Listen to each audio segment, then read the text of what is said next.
Welcome back. I'm Gary Parr. I'm Jennifer Kopaz-Rose. And you are listening to the midweek version of Fiber Talk, the twice-weekly podcast for needlework artists. Lots of art lately. I've been getting stuff done. Yeah.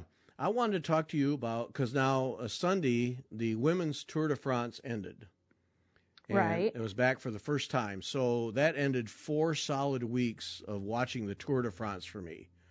Some of it stitching, some of it in the background while I'm working, and some of it just put my feet up and watch it, you know. But then you're doing this spinning thing? Tour de Fleece. Oh, that's what you call it. Okay. Yeah, it's Tour de Fleece. It's what because you sit and you spin on your spinning wheel while they're spinning on their bikes. Oh, I get it. Okay. Yeah. So, and I would sit and, I'm spinning lace too, so I'm spinning fast because I want it tight. So I'm spinning and I'm watching and spinning. Now, is it you must watch it live or watch it whenever you can? I watched it whenever. At first I was taping it on Hulu on USA, and then I got Peacock and they do the replay. Yeah. So yeah, I would watch it because it was on early in the morning, and I am not a morning person. Right. At all. Peacock replay, no commercials. Thank you very much. Yes. That is the best. Yep. Okay, so when you do that, so you're spinning, so you just get a bunch of wool and say, all right, this is what I'm going to spin, and you just sit there for the 3 or 4 hours or whatever and just spin away. Yep, I just go to town and watch it. Now, is there there must be a group where people it's soothing. share? Yeah. Oh yeah, on Ravelry you can join all kinds of groups. Of course. You can join challenges. I mean, and I did way back when I first started this. I did a couple years. I joined like online groups and challenges, but it takes a lot of work and writing and. Yeah. I don't like to like write. Like a lot of my Instagram posts too, there's not a whole lot of wordage in there. It's mostly just pictures and a little kind of a saying or something. Yeah. Because I can write, but I just don't like to. I don't know. It takes too much effort in my head. So. Okay, so did you get a lot done? Yeah, I got a whole 4-ounce thing divided up, a braid divided up into 2, spun into the singles. But I didn't ply them together yet because then I got this other almost 8-ounce braid that I divided up into 2 that I'm spinning. And I've gotten half of it spun and the other half I'm still working on. So, but I haven't gotten the plying done. Okay. Because then when I ply, I have a bigger whirl that's that can hold a larger bobbin so that I can have a longer run of yarn without having to cut it. Okay. So, yeah. Yeah. Okay, so that works. All right. Yes. Yep. So it was lots of fun.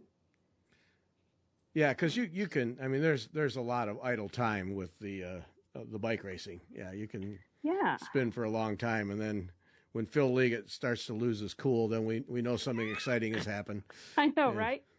Calm down, Phil. This was exciting. This year was exciting. It was fun. Yeah. It was really fun. It wasn't just the usual, this person's going to win again, Yeah. Oh, no, it was a good race, yeah. And the women was really good, too. Didn't end up watching that one. No, that was equally exciting. Yeah, it was really good. I was glad for them because I'd like to see the women have a legitimate Tour de France going forward because they deserve that. So I did try watching one, but I like our other announcers so much. I didn't really like the commentators that much. I don't know. I couldn't get into them. I was like, you didn't like them either? No. So that's. Now they need most of it's listening. Like Phil Liggett, he can build up excitement out of paint drying. Yeah, right. And these two just moped their way through it. They got a little better as it went along toward the end, but they didn't give any of the background. And nothing is interesting. Yeah, and so there would just be these idle periods where they're just mumbling about nothing. And how about some background on these people? How about, why is this woman not keeping up? And, right. what's going on here? Yeah. And some of it, I'm sure, is they didn't have the resources that NBC and Phil Liggett and Bob Roll have, because they didn't have a guy on a motorcycle and, and those kinds of things that you get all that background stuff. But right. One of the cool things they did in the women's thing, and folks, this is about stitching, trust me, we'll get to that. Right. But, was that periodically, if it was something interesting, they would play the radio transmission from one of the team cars telling the riders what to do. That was very cool. That was kind of interesting, yeah. Yeah. But then they wouldn't ever follow it up with anything. Thank you. Like, they couldn't follow it up. They just leave it hanging, and you're just like, ugh. Yep. Thank you. Yes, exactly. So that's why I didn't watch it, because most of it's listening, especially for me with my spinning. I'm listening most of the time. Yeah. And they were not enjoyable to listen to. So I was like, oh, sorry, ladies, but no. No, I watched it. I enjoyed the racing. But because they get that information, then they wouldn't follow up and say, well, what would be the strategy here, or how would you approach this? And they were supposed to move to the front. Well, all right, they've done that, but then did they do anything with that? Nothing. No. So I agree. Yeah, the announcers a little something to be desired. So, well, okay. Well, that was because I thought about you during the whole Tour de France there, spinning your brains out. So. Yep, it's the thing we have in common that doesn't have much to do with stitching, but yet I do my hobby during it anyway. Yep. So. I love watching it, and guys on the bike forums will say, "All right, now after the Tour de France is over, oh no, it's Tour de France withdrawal now." I know. 3 weeks it's like, and what then do nothing. I do? Yeah. What do I do in the mornings for like 3 hours? Right. I have nothing. But the Spain one, Tour de Spain, some Spain one's happening in August. Yep, España. Yeah. Yeah, I think I'll watch that. The Vuelta. Yeah, that. Yep. Yeah, I'm going to be watching that too. Yep. Mm-hmm. Yeah. And then, I really liked Quinn Simmons. Oh, he was just on fire. Yeah, he's fun. So cute. Oh my goodness. And then how he was riding along, and how they talked about how that devil guy was there, and he's riding along, and there's a devil, and he's like, oh my gosh, I usually watch you on TV, and now I'm riding. And he did have that look on his face of wonder, like, oh my God, Yep. It was so cool. Yeah, that was fun. It was fun. Yeah. I really liked it. Okay, so now on to back to needlework. Right? Yeah. No, it's just, but it's neat to have those kinds of things that you can do, and then have needlework be part of it, and enjoy it. And it's a neat thing. I mean, there's a lot of women who stitch and watch sports, and it's very common. Yeah. Well, like the World Cup's coming up in November in Qatar. And I usually, ever since I lived in the Netherlands, I started watching the World Cup. So. Yeah, I can't get into that, but you spent time in that part of the world where it's a big deal. And, right. Yeah. And then when you go to other parts of the world you travel, if you can talk a little bit about soccer, they really like you. Yep. Like if you have a clue, they're like, oh, you watch football. Yeah. Like, yeah. So. Yeah, I can't get into it. Yep. Yeah. I used to travel with an editor. There was an editor who was at all the events, who was a ref in the States here. Oh, okay. And we were in Germany at an event, and there were a couple of guys who had some role. It was a side thing, but anyway, they knew soccer. They were an integral part of what was going on in soccer in their towns. Mm-hmm. And this editor guy started telling them how things were to be done, and just stepped right in it, because one guy finally just cut him off and says, no, actually, that's not how it works at all over here. That's not how it was just, oops, right. Oops. Yeah. But, if you know what you're talking about, that's one thing, but yeah. Mm-hmm. Well, and Europe and the U.S. do things differently. Right. Well, that's what he stepped in, was a completely different approach to things. Yeah. Oops. So. Yeah. No, I won't be doing that, but there's more bike racing to watch. So. I have a GCN Plus, so I can get bike racing otherwise. But Right. I think the Peacock will have that Spain one too. yeah, I hope so. Yeah. So I think they said, because they kept talking about it. Yeah. Coming up, it'll be fun. Yep. Woohoo. Okay, More so spinning. and then you're just about done with the Sassy Jacks banding red thing. Yep, I'm getting really close. I'm down at the part where I do my name, and my the capital J extends. It's not just an upper, the uppercase extends down like a lowercase would. You know how some capital letters, they keep it all up top. This one extends down. So I centered the Jenny, and then I was putting in Topaz, and then I realized that the long part of the J is getting in the way of the K. So I think I'm going to take it out and reconfigure it so that it's all as if it were on one line, but it's like two lines. Mm-hmm. Yeah. But centered as one. Yeah. So it fits better and it's more compact and not all stretched out. Yeah, when that stuff happens there, yeah, you gotta look at how you can condense it. Yeah. Yeah, and I didn't realize until I got it in, and I was looking at it, I'm like, I don't know about this. Yeah. No, yeah, you sent me the picture of it there, and you get this big gap in between, and that just isn't right. And yeah, you could put some kind of border or something in that gap, but it's better off if you can offset and tighten and it would up. read smoother, you know. Right. Yeah. So I think I'll take it out, and then it doesn't take long really to do it. So I'll see if I can get an after picture. Yeah. Put them both in, Yeah, that'll be interesting. Yep. Yeah. Yeah, but I think that's instructive in that, once again, you don't have to do it the way it's charted. You don't have to do it the way you or if the letters of your name don't make it possible, right? keep moving around. Yeah, make some adjustments and make it so it looks better. There's no rule that says it has to be this. Right.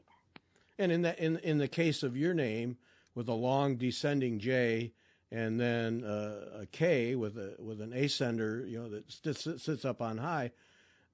You get a heck of a gap in between the ENI and the Topaz. And like way too much visually. And so, you got to do something to tighten that up or it just never looks right. Right. And it's like, and that's one of those cases where, it when you stitch the name, it really doesn't take long. You fly through. I do anyway. Yeah. So it really is worth it to take it out and do it over. Yeah. Yeah. Long term, you're going to be happier. Yep. Right. And plus I'm running out of space at the bottom of my banding. I actually had to leave out a couple of rows. Oh, no. Because, I didn't measure. I was just like, okay, I have this much banding and I'll just go, And I left enough at the top so I could wrap it around like a spool or something for finishing. Right, sure. And then I just started and I'm like, and I'm getting down to the bottom and I'm like, I think I'm running out of room. So I had to leave out a couple of rows. Yeah. And that's no big deal. It's fine. That's all right. Yeah. Yeah. Well, it looks cool. Looks cool. For sure.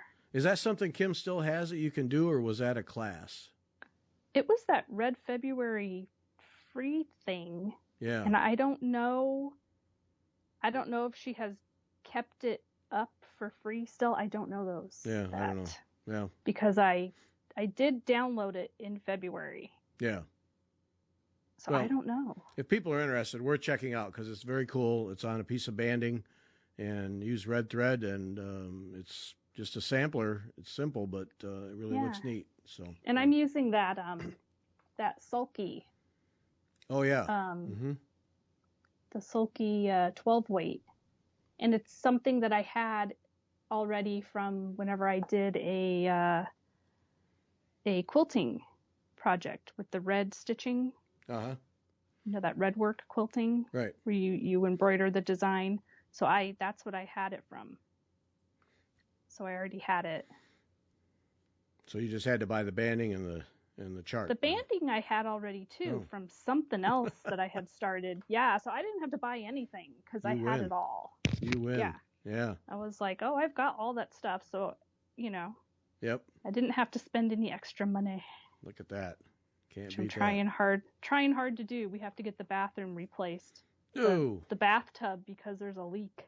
Oh no. So Yeah, so we're getting it completely gutted, and I'll do the I'm gonna tile the floor myself, Uh-huh. and I can change out the vanity and stuff myself Yeah. because it's expensive. Oh yeah, bathrooms are It's expensive. it almost doesn't matter how big the bathroom is either. It's expensive. Yeah. Yeah. It is, and it's because they have to completely take out the whole shower, tub, Yep. tile, Yep. and yeah, Yep. I know. We had 3 bathrooms in our Illinois home, and we took all 3 of them down to the joists and studs, and yeah, I know what that costs. Yuck. Yeah, so we just signed up for that. So I'm like, oh, save the money, save the money. If I was envious, I'd say so. That is not pleasant. Not pleasant. Yeah. Yep. So well, but you'll have a nice bathroom with no leaks when it's done. So yes. So to be said for that. Okay, yeah, we got to so get the it's a bonus. What's that? Oh yeah, it's a bonus for me if I don't have to buy anything because I'm like, okay, scrounge around in what you already have and figure it out because, you know. Yeah. And shocker of shockers, you have plenty. So. Yeah, I mean, I don't have as much as a lot of people, but I do have stuff. Yeah. And it's even, it's even stuff that was for a whole different hobby. Well, similar, quilting. Right. Similar. Yep. It's still fiber and thread, but it's not what I didn't buy it for stitching. Yeah. Well, not cross stitching. But it works. So yeah. Worth it. Yep. Yeah. Yep. Tonight. Oh, I'm excited about this tonight because it's been a long time since we've been to the Embroiderers Guild Galleries, Gallery 76 in Sydney, Australia, for a tour. And so April left. April, who was the curator there. She and her husband, I think it was her husband, moved. He didn't move. Let me get this right. Her husband's got a new job, or his job moved to the UK. Oh. And so then they moved, obviously. Oh, wow. And so, yeah, you talk about Australia to the UK. Yeah, that's no small thing. Yeah. Oh, my goodness. So then Catherine Gibson is April's replacement. Okay. And so April set it up so we could continue when she left. She didn't leave us high and dry. She let me know, and she kind of brought Catherine into it and so on and so forth. But I didn't want to push it because I figured it takes a while to kind of, at least in my mind, to get your feet under you in a situation like that. Right. Where you're trying to come up with exhibits and so on and so forth. And so Catherine wrote to me, a couple months ago, wondering about getting this going again and what was involved and so on and so forth. So so we're all set up. So Wednesday tonight during the stitch hour, now they have their, I think it's a 2-month festival of goldwork exhibition. So then Catherine will take us through that exhibition, and she's going to try and get someone who is a goldwork expert. And but we don't know if that's going to happen or not. But regardless, we're going to get to see goldwork exhibition tonight, nice. and then I'm hoping that will be the first of getting back to regular monthly tours of their exhibits, because there might be one that I was kind of so about, but other than that, I thought they're just fantastic, every one of them. Yeah, those are really fun. Yeah. So I wonder what April's going to get involved with in England. I don't know. I follow her on Instagram. If she because there's the Royal School. Right. Yeah, she gets involved in something. Well, that's the way we left it. If she gets involved in something needlework wise, we would connect on that. So I hope so. She can get into all kinds of trouble over there. I know. Yep. A lot. Yep. I'm excited to see if she stays, because she's mostly like an art. She's like a museum art thing. Yeah, that's her thing, not necessarily needlework. Yeah. Right. But still, they've got a lot of it over there. So there's just a bit. Yep. Just a bit. So that's tonight, 8:00 Eastern time on the Fiber Talk YouTube channel. You'll get to see some goldwork, the goldwork exhibition in Australia, Sydney, Australia, Gallery 76. And as we've said 1,000 times, Australia, not everybody can get there. I know. So we'll get Yep. to see that. So that's going to be fun. And I really do hope that can become a monthly thing because I really enjoyed those. So, Yeah, yep. definitely. And then Sunday, Shayna Ben Hayoun will join us for the second time. The last time we talked to her, she was just starting to design painted canvases. And yeah, so that was 4 years ago. Oh, And wow. yeah, I know. I literally had 'Cause forgotten we talked to her. Yeah. Yeah. I mean, I'm And sure I've listened to it because I've listened to them all, but that's been a while. yeah. Well, now she has a store. She opened a store in Miami. Oh. Yeah. So, and she's just a hoot to talk to. She's a lot of fun. So we had so we get the new store, SBT Stitches is the store, beautiful store. So we talked about how she got there and how it's set up and everything, and yeah, really interesting stuff. So, yep, that's Nice. Sunday. Mm-hmm. Yeah, when I was down visiting in Sarasota, I had just, looked. I didn't go to any stores, but I just looked on the map to see what was there. Yeah. And they did have a few needlepoint stores, but they didn't carry cross-stitch stuff. Yeah. It was basically painted canvas stores. Yeah, I think that's kind of the thing most areas in Florida down there. Yeah. Mm-hmm. Yeah. So. Yeah. Yep. Well, hers is all painted canvas. I don't know that she even has any charred stuff. I mean, it's just different worlds, different people. Mm-hmm. Yeah, I mean, what goes for one area is different for another. Yep. And not a lot of quilt stores either. No, really? No. I would think there would be plenty of quilt stores. Of course, I know, right? Because you're in the AC all the time. It's got to get a little bit chilly inside, right? Right. So, I don't know.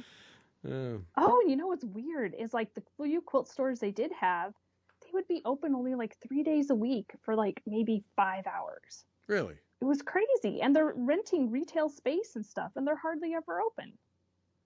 And I was like, what? That's weird. Well, you were down there in the heat of the summer. Is that... It was all the time, though. Oh, it wasn't here's and our summer hours and our winter hours. We go crazy. Oh, and the grocery stores close at 9. Ooh. Yeah, right? Huh. I was like, dang, that's because, in the Netherlands, the grocery stores will close at 8:30. Mm-hmm. That's the Netherlands. And, they're not even open on Sunday unless you're in a big town. Yeah. But, yeah, they're closed at 9. It's bizarre. Very different. Yeah. Well, yeah. Anyway. There we have it. Yeah. All right. So that's all I have to say about that. Okay. Well, that's interesting. Yep. Yeah.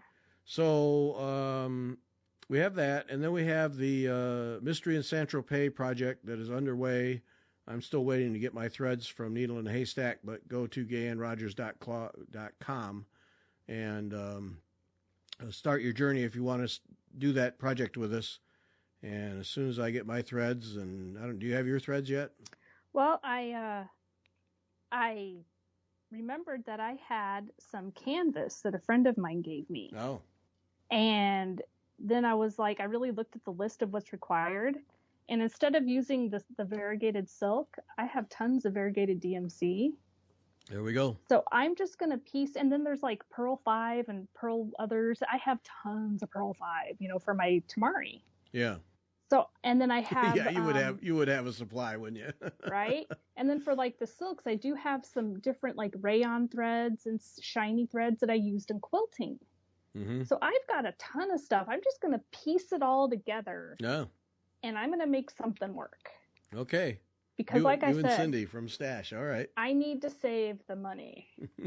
So I am piecing it together from stuff that I have. Hey. And we'll just see what happens. That's the idea for this project. So you and Cindy are doing it from Stash. Beth is doing the whatever combination Kathy has that sells the least. Ah, okay. So that's going to be interesting. Yeah. And then I'm doing one of the Congress cloth ones. Cool. So, okay. That'll be fun. So as soon as we get our materials, we're going to be off and running on that. That'll be fun. Yep. Yeah. Yeah, I've got these 3 smaller pieces of canvas, and they're a really light pale yellow, and I think maybe a blue and a green, but super, super pale. Uh-huh. Kind of springy color looking. Yeah. So I don't know. I'll just Yeah. That's do part whatever. of it. That's part of it. Figuring it out. Yep. Yeah. So mine may look really bizarre with wild colors, and who knows? I really don't know. Hey, let her ride. Let's see what happens. Yep. Yeah. Well, and I'm gonna do the doodle cloth. I'm gonna stitch the components on doodle cloth and then decide what I want to have in the final piece. Oh, cool. Yeah. So I'm gonna take that approach. We'll see. But yeah, that'll be fun. Got to get materials. So yeah. Yep. We were talking before we started recording. Anne Frank last week, our Sunday guest last week. Yeah. And basket weaving. Oh, yes. Yeah, and how she's had to cut back on that because her hands hurt because it's just hard work. Yeah. And and we were talking about stretching and doing the things that you should do so you can not get tight hands and tight arms and shoulder problems and arthritis. Well, sometimes that can't be helped, but yeah, but yeah, but it's interesting. I'm terrible about it, but like for cycling, one of the things that happens with cycling is your hamstrings get short because the motion, and one of the key things is to stretch those things out, and I'm terrible about it. And if you don't, over time, you'll start to have knee trouble and hip trouble. Yeah. And I'm a couple weeks, can just hurt yourself too. Right. Well, yeah, you put strain on things that shouldn't be strained. The likelihood of pulling and hurting a muscle is way higher. Yeah. So I'm currently in a phase of stretching hamstrings regularly because I was I got pretty lazy about it. Because I just like to get on my bike, come home, get off my bike, and move on. And well, it doesn't take long. I know. 2 or 3 minutes of stretching before you start. I mean, I don't do it. I know it doesn't take long, and I know the more I do it, the less time it literally takes. I know all those good things. And I mean, you know how when you're standing in the kitchen and you're waiting for the microwave to heat your coffee up? Mm-hmm. While you're waiting, stretch your quads. Lean over, stretch your hamstrings, Put your leg on the counter. Give it a little stretch. That's what I do. I know. Right? Not a problem. I know. Seriously, I don't do it. Just little times like that. Just give it a stretch. As you're walking, do one of those really long walk steps that kind of stretches your the front, the back, and the side, and give it all a good stretch. Do weird walking across the room, and stretch as you walk. Okay. Like a lungy stretch walk. Okay. Yeah. Those hip flexors in the front, those are important. You got to stretch those. I know. That's another thing that gets short with cycling. Yeah. Yep, because if you get the tight front hip flexors, that leads into the lower back pain. Yep. I know. All those things, and I don't do them. And yes. It's a habit thing. And I think that's what it gets down to is it's a habit thing, and if you make yourself do it, and then after a while you almost don't feel right if you don't do it, and you keep doing it. But and I wonder how many needleworkers have shoulder and elbow and back issues, hand, fingers, all those things, just because they don't take those few minutes to stretch, to get up and walk around a little bit, any number of things that get you out of that. In I'm sure many cases, horrible sitting position. Yeah. Yeah. One thing that's good is like when you're laying in bed before you get up, stretch your arms out really wide. Like lay on your back, and it stretches the whole front of your chest and along the front of your arms, which tends to get really tight from pulling your arms forward. Yep. Stretch it, and then stretch your hands out in a big star, like jazz fingers, as big as you can, and stretch and then relax. And, do that a few times. Yep. Yeah, see, I was taught basic stuff like that. For opening up the chest, put your arms up like goalposts in a doorway, and then push your chest through the doorway. Yeah, there's that one too. And I've done that. But this is, I'm talking about the lazy person stretching here. Oh, okay. We're trying to help the people who don't want to go to all the trouble of getting up in the doorway. Okay. Yeah. This is something you can do in bed before you even get up. Yeah. Well, that would be lazy. Yeah, if you don't even get out of bed to do it. Yep. Right. That's right on that And you end of can the stretch your spectrum. hamstrings while you're laying there. You lift your leg up and grab wherever you can on your leg and pull towards yourself. Mm-hmm. You know? Okay. Ask me how I know how to do all these bed stretches. Because I lay there and I'm like, oh, I need to stretch before I get up. You can do twisties. I'll lay in bed and sometimes I'll stretch for like half an hour before I ever even get out of bed. Stretch my neck because you're nice and warm and loose, you know? It's the perfect time. Okay. I don't think I'm doing that. I think I'll get out of bed because I think Margaret would just whack me. Nah. Go do your exercises elsewhere. Oh, yeah. No. Yeah, but I think it's, we bring it up every now and then that, stretching and moving around when you're stitching so that you don't get those repetitive use issues. Mm-hmm. And then you were telling me about acupuncture. I've never done that. That's amazing stuff, huh? Yeah, we were talking to somebody recently who liked acupuncture better than massages. Yeah, and I don't remember who that was. Yeah, I know, because it really does work. I had sometimes you get, like, usually older people get these little bumpies in their wrist, and I forget what it's called, but it's like a little sac will swell up, a bursa.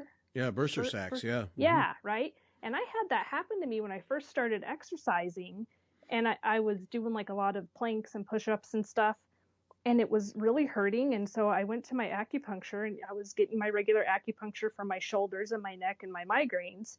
And I showed her that, and she's like, "Oh," she put the pin up by your elbow on your forearm, but closer up by your elbow, and it melted it away. The problem went away. It's never come back. Really. One treatment. Made it completely go away. It's like magic. Yeah, see it, and I was brought up to believe basically that's just quack medicine. No, but it's amazing. So many people talk about that those whatever they do with those little needles, and it just calms the nervous system. Yeah. It hits a pressure point, and then if I start getting, then it's like, okay, I'm going to start rubbing there, and it's like a muscle. It gets too tight. Mm-hmm. And then it all gets tied up there, which leads down into your wrist, and yeah. Well, I'm tempted to try that because there's got several places where I wouldn't mind if they just relaxed a little bit. So, yeah. And then I had an Achilles. I had overstretched my Achilles tendon on one of my ankles. Yeah, and what it is, so you overstretch it, but then also up high in your calf, right up behind your knee, kind of off to the side. She put a needle in there, and it relaxed that muscle, and it really like made that pain go away. So when I get that, if I start getting it again, I get out my foam roller and I foam roll that area. Oh. And you feel it hurts. It's tight and those things. I hate those things. But if you relax into it, I know, but it still hurts.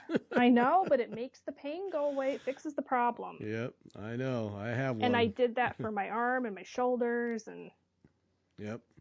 So it's, all those things are stitching related because. Yeah.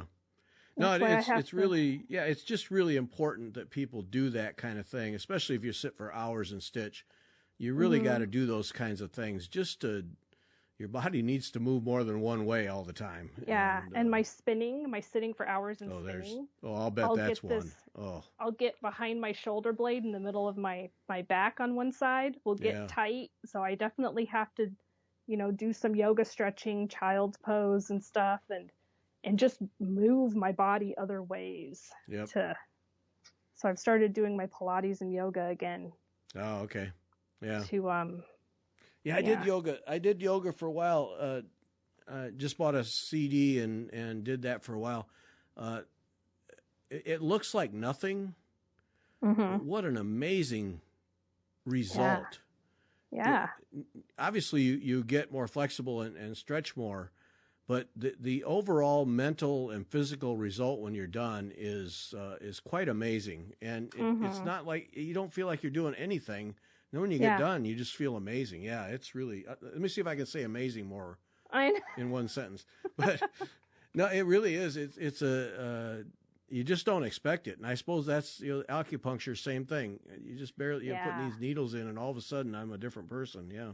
Yeah, like the very first appointment I had, my shoulders and stuff were all so tight and stuff. And, I went in for migraines because when I was still getting my really bad migraines, I don't get them that bad anymore. So I stopped going. And, but she put the needles, you lay in a massage table and your face is in the massage thing, and you're laying there and she put the needles all over where she puts them. And then I was laying there and I thought I was all relaxed and my shoulders were relaxed. And then all of a sudden it's like, they foomped forward and you could just feel the release. Really? This huge release. And I was like, oh my gosh. I mean, it was amazing. Amazing. Huh. Just because of just putting the needles in the right spot. Yep. Yeah. And just, you lay there and you just breathe and you just take a nap basically. Yeah. Because I think I laid there for 30, 45 minutes. I mean, it was nap time. Yeah. Yeah. So. It works. Yeah. Mm-hmm. So, so all those little things that I just think, we keep reminding people, do them because they're good for you. Yeah, they do. And they help and keep you feeling good in your hands. And yep. Because I know my hands, I have to remind myself to, stretch my hands because they start getting tight. And crampy and, pull your fingers back, stretch them. Mm-hmm. Yep. All those things worth doing. Yeah, so for sure. And consistently. That's where I'm terrible is the consistency. I got to work on that. Got to work on it. I stretch every day. So. I can't claim that. I have a sister who she won't start her day without a full stretching routine. And that could take an hour and a half. Yeah. If you do a really good full proper stretching routine, it's an hour and a half. But oh my God, it's amazing. Well, I read somewhere a long time ago, and I don't know if this is true, that you can almost literally get yourself into shape just doing stretching. Yeah, probably. Yeah, just really get fit, muscle tone, and everything just by stretching because it works everything. Yeah. Mm-hmm. So, and speaking of Anne Frank of Crossing Centuries, Sunday's guest, she made available a free download for us called "Ode to the Gourd," and the gourd is a pumpkin. But it's a nice little saying in a house and a pumpkin, a nice fall thing. And you can download that. WeTalkFiber.com/gourd, GOURD, will take you right to her page where you can download it. And then I saw on Instagram someone asked about a DMC conversion, and she said she was going to put that up. So she'll put that up on her Instagram page, and you can go to the show notes for the podcast Sunday, and that will give you her Instagram page. But if you just if you look for Crossing Centuries with a hyphen in between, you'll find it on Instagram. So she was going to put up a conversion for DMC for that. But anyway, it's a free download, WeTalkFiber.com/gourd, and that takes you right to the page for downloading it. And then, of course, go to the home page because she's got some really neat samplers there. Right. But free little chart that you can download and stitch. And there'll be a picture. I used a picture on Sunday, and I'll use one with this show so you can see how she finished hers into a little pillow. And it's cute. Yeah. And the way she has the needle. That's one of those it's one of those bulb safety pins that has the bulb on the end. That's what's holding the buttons there. Right. Yeah. At first I thought it was a thread coming out of the needle, and the needle was in there. No, it's a safety pin holding buttons on. Yeah. So cute. Yeah. Yeah. She has that 1803 Ohio Farm Baskets Instagram too. Oh man, those she baskets. Uses. I know. She uses both. Right. She posts. So. Yeah. Because I looked them both up. Those baskets are beautiful, man. Yeah, I know. And I did that basket weaving class at the Celebrations of Needlework. So I did a little tiny one. I'm not even done with it yet. I have to finish. It's sitting over here. I'm looking at it. I need to get it out and finish it. But yeah, it is like, it's hard work. on your hands and your fingers and stuff. Yeah, I can imagine. Yep. I had sore hands after that class. Did you? Yeah. Yeah. Got your attention, huh? Yeah. So, but it is fun. But yeah, you got to want to do all the work. Yep. So check that out. WeTalkFiber.com/Gord is the free chart from Anne Frank of Crossing Centuries. You'll want to download that. And when you finish it, post somewhere or send it to me, and I'll put it up on the Wednesday show so that people can see what you did with it, how you interpreted her chart. Yeah, very, very cool stuff. Wanted to get this one kind of a downer thing, but we have to call attention to this. Trish Burr sent email to her list just the other day. Elisa Handicrafts. Elisa Handicrafts on Etsy is apparently basically stealing Trish Burr's designs. Oh no! And putting them up for sale on Etsy. And of course, that's copyright infringement and illegal and all the things that, and of course, just generally bad form. Right. So stay away from, just generally stay away from Elisa Handicrafts on Etsy, and do not support those kind of people because they hurt the designers. The designers, if they can't make money off of their design work, they're not so inclined to do it anymore. So yeah, and I don't blame them. So Elisa Handicrafts on Etsy is one to stay away from. And if you ever see any designer work that's clearly been lifted, let the designers know, and let the platform, whether it's Pinterest, there's your cesspool right there. Instagram. I never got involved in Pinterest. I set up an account. I used to early on when we were doing podcasts. I used to include the Pinterest account for the designers. And I just became aware of so much copyright infringement that I just don't even, I quit doing it a long time ago. I just, and I don't use it. I find it very difficult platform to use anyway. But no, I don't support that. And they are not aggressive at all, in my opinion, to protect copyrights. So I never tried it. I wasn't interested. Count your blessings, Jennifer. You're fine. I escaped that one, huh? Yep, dodged you're fine. Yeah. But Elisa Handicrafts with an S on the end on Etsy, lifting Trish Burr's designs and making them her own and selling them. Do not support people like that. No, that's bad. And then last Wednesday, I talked about Ocean Conservation Namibia. Mm-hmm.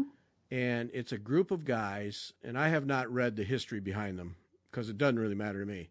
But it's a group of guys who put up a ton of videos where they go out on in Namibia, the ocean shore. There's a peninsula or two that they work in, and where Cape Fur seals come ashore. And they identify seals that have gotten themselves tangled in fish line and netting and rope and package banding and all kinds of things. And they have a system where they chase these seals down and cut them free. Nice. Yeah. And it's amazing work. It's heartwarming to watch because some of these seals, there was one I watched the other day. 2 baby seals had gotten entangled in this massive bunch of netting, like big rope netting. Aww. And one was dragging the other. They thought the other was dead. And so they chased them down and cut them free. And the one that they thought was dead actually was in decent enough shape to go back into the water and be able to hunt. And so they saved that one from sure death because you could tell it looked pretty ragged. And then the other one wasn't nearly as entangled. But it's amazing work that they do. And I actually think I'm going to send them some money to support their cause. And it's hard work. I mean, they're out there running in the beach, running on the beach, trying to catch seals before they get back in the water.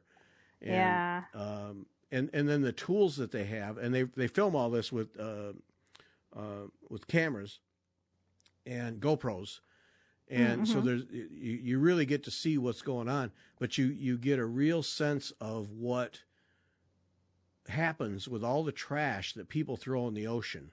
And, Right. you know, Or that blows in, or, right, because it right, escapes. I mean, I've seen the recycle truck driving down the road with stuff flying out because right, it's yeah, full and it's escaping. yep. But fishing So, line, like entire reels of fishing line, and then it gets tight, and they have to dig it out of the yeah. fur, and it cuts into their Oh. bodies, and it's terrible stuff. So, So when you throw, like, you say you buy soda and it has those rings, or anything right, that has those rings, I yep, cut before I put it in the recycle or yep, the trash or wherever you put it. I cut all that stuff so there's no hole that any animal can get its head in. same here. Cut And every one also of them. those, Yep, yeah, the bag handles, yep, those twine. Well, it's not twine, it's that twisted paper. yep, The twisted paper that goes on those paper bags, those handles. yep, I cut those. I cut everything because I'm like, some little animal is going to stick its head through there and it's not coming out. yep. And even though it's going to recycle, like you said, But it stuff could flies fly out of out. trucks. Yeah. And, yep, You just never know. What if the recycle truck has an accident and it just ends up all over the place? yep, yep. No, I'm with you. I cut those too. And if you, the one place I've noticed it the most is in Vegas. If you drive outside of Vegas in the desert, Oh, really? I don't know what the deal is, but you will find those plastic, like grocery stores have the plastic bags, that they put your groceries in. You'll find those things stuck to canvas and brush all along. Oh. Like, I don't know what the deal is out there, but yeah, all those things that you never know when they're going to happen. Oh yeah, I cut those rings that hold. Yeah. Yeah. Yeah. Out here in Connecticut, we don't have plastic bags anymore. Those Oh, have been gone for quite a while. bravo. Quite Yeah. a while. Yep. So, So anyway, these guys in Namibia do this thing, and it's addicting to watch, but it's also so but cool sad. because I don't think I could watch that. It'd make me too sad. I'd get too upset. they save these seals one right after another. I mean, and that's these seals, great and wonderful, yeah. but the Oh I would be too, like, I couldn't be a veterinarian or anything because I would yeah, feel for the animals so much that it would wreck me. yeah. I couldn't handle it.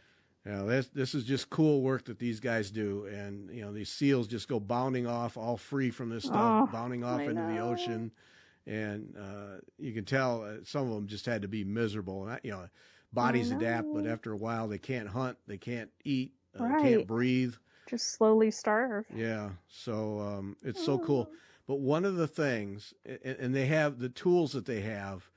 Are amazing too. Like mainly, they have these little pouches on their belts that have scissors and knives and stuff. In one of them, I couldn't believe it because they have to get down, and it gets so, like, some of these strings get so far into the fur that to get them out is tough. One of the guys pulled out, and they I think they all carry crochet hooks. Yeah. Because when he hauled that out. To get, there was a line way, it was actually cut into the animal's muscle, and he had to dig the string out so they could cut it. And that's a crochet hook. There's no way. Yeah. What are they doing with it? And then he dug it out, and then he laid it down, and sure enough, it was a crochet hook because it was flat in the middle. Where you would put your hold onto it. Yeah. So, and then another one had one too. So that's part of their arsenal. Oh my gosh. Is a crochet hook to help them dig these things out. Yeah. Yeah, and they have crochet hooks that are tiny. Yeah. That can, it's not a big fat crochet hook. We're talking one of the really small ones to do your 30 weight. Basically thread, which I have some of my grandma's old stuff, and man, that crochet hook is small. Well, it seemed like it was more of a middle-sized one that they were using because it's fishing line and it's seals, so they don't need. Well, you could go tiny so that you could make the smallest amount of a puncture. Yeah, but it was so cool. That's a crochet hook, Oh my gosh! Sure enough, that's what it was. But I just, if you can deal with it mentally, and I appreciate that. But watch them on YouTube, Ocean Conservation Namibia. It's amazing work, and it will really give you an appreciation for the amount of trash that gets put into the environment and the damage it does. These guys, it's just tremendous work that they do. It's tireless. There's one where a guy was clearly out with his family, his kid and his wife, and must have been driving along the road, and he thought he saw a seal that was entangled in something, and he and his kid, on a Sunday, day off, went and chased down the seal, grabbed it, cut it free, and let it go. It's just there's a real commitment there to these guys, and the system they have is so cool. They have these long funnel-shaped nets, and they put it over the seal's head, and then the seal makes his way all the way to the end of the net, and then there are zippers on two sides, and that allows them to unzip and then cut the whatever it is off of their neck or their shoulders or wherever it is, but keep their head in the snoot of the net so that because these seals don't know what's going on. Right, and, so they don't get bitten. Yeah, and those teeth. There's a couple times where those teeth, like, oh, whoa, I don't want to mess with that. And then they can completely unzip, and sometimes if they have a really feisty one, they'll hook ropes onto the zippers so they can unzip from a distance. But yeah, there's a real art to catching and helping these seals and then letting them free. Oh wow! But it's really cool. And then these seals, a lot of them, the stuff is cut into them. There's some that are infected, and the first one I saw, I thought, wait, what are they? They can't just let these things free. They're infected, and they say repeatedly that when they go into the ocean, the salt water cleans out those wounds for them. Yeah, and then they heal up and they're fine. Right. So it's just one of the really cool things of all the flotsam and jetsam that's on YouTube. It's just one of the really cool things. And crochet hooks, who knew? Oh my goodness, yeah. They're handy. Yeah, very cool stuff that they do, and I really do. I think I'm going to send them some money just to support them. Yeah, it's neat stuff. So nice. All right, I think we're going to end it there. Yes, I guess we are, as I look at the old clockaroony here. Oh, okay. Has it been that long? It has. My goodness. Yep. So join us tonight. We go to Sydney, Australia for the Goldwork Festival of Goldwork exhibition with Catherine Gibson. That will be great fun. Gallery 76. And Sunday, Shayna Ben-Hayoun, SBT Stitches. And remember, August 23 is when the book from Leslie... I knew I was going to forget her name. Oh, yeah. Leslie... anyway, Threads of Awakening is the name of the book. That I got. Right. Where is... Oh, here it is right here. Leslie Rinchen Wangmo. Threads of Awakening. You're forgiven for not remembering. Thank you. Threads of Awakening, her book, August 23. You can pre-order that now. Do get this book. It is really terrific. I've heard from several people who listened to the podcast and then saw the show last Wednesday, and that's another thing. Check out last Wednesday's show if you did not, the Stitch Hour, if you did not see when Leslie was with us and showed us how all those things are put together. Just a really, really neat textile art. Yeah, that was cool. Yeah. Pre-order that book. It's very neat. Yep. So you get it. August 23 is when it comes out because it is a world that we just don't get to encounter. So yeah. Cool stuff. Goodness. All right. That's it. Awesome. Thanks for listening. All right. Bye.